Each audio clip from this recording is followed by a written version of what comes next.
terinfeksi dengan nilai-nilai keburukan, maka di sini kasusnya adalah kembalikan ke Quran surah ke-4 An-Nisa ayat 17 sampai dengan ayat ke-18.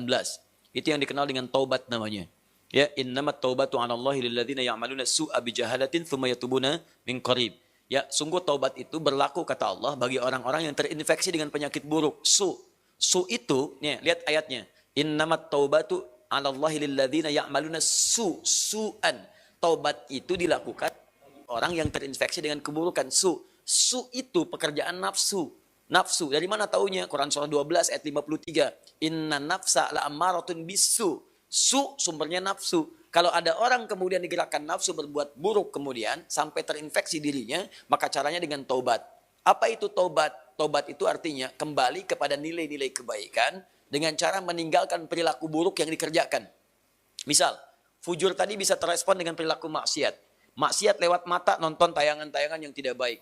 Saya punya kawan, dia alumni dari Kanada, di neuroscientific, di jurusan untuk saraf. Ya, itu kita diskusi. Ternyata selain narkoba sekarang ini yang paling bahaya itu pornografi.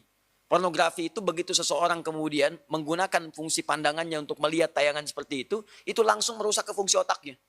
Dia masuk tuh, menginfeksi, kadang-kadang candunya lebih besar daripada narkoba.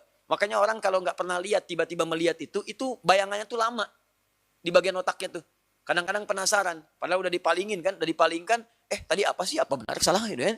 Nah itu bisa demikian tuh, itu yang paling dahsyat. Nah kalau kemudian Anda ingin menghilangkan itu dan perilakunya diburuk nantinya.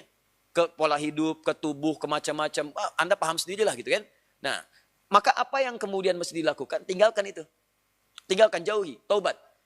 Akui salah, sesali itu, kemudian tinggalkan. Dan cara meninggalkannya ganti dengan yang lebih baik. Pandang yang baik-baik, latihannya begitu. Lihat yang baik-baik ya. Awas, kalau orang terbiasa melihat yang halal maka yang haram akan alergi. Sama dengan pasangan kehidupan di keluarga. Kalau sering melihat yang halal, pada yang haram itu nggak akan ada ketertarikan berlebihan, nggak ada. Ya, tapi kalau sering melihat yang haram, istri orang itu kan bukan mahram antum. Kalau ngelihat istri orang keseringan, ngelihat istri sendiri jadi nggak enak. Ibu juga sama gitu. Kalau ngelihat suami orang itu keseringan, lihat suami sendiri itu udah hambar. Makanya kalau orang-orang ngelihat yang halal itu yang bagus-bagus, maka yang haram itu akan sulit kita. Sama bicara juga begitu. Kotor kata-kata, tinggalkan yang kotor balik kepada yang baik. Begitu baik kebiasaan, maka kotor akan dihilangkan. Nah, demikian adanya, maka hilangkan sumber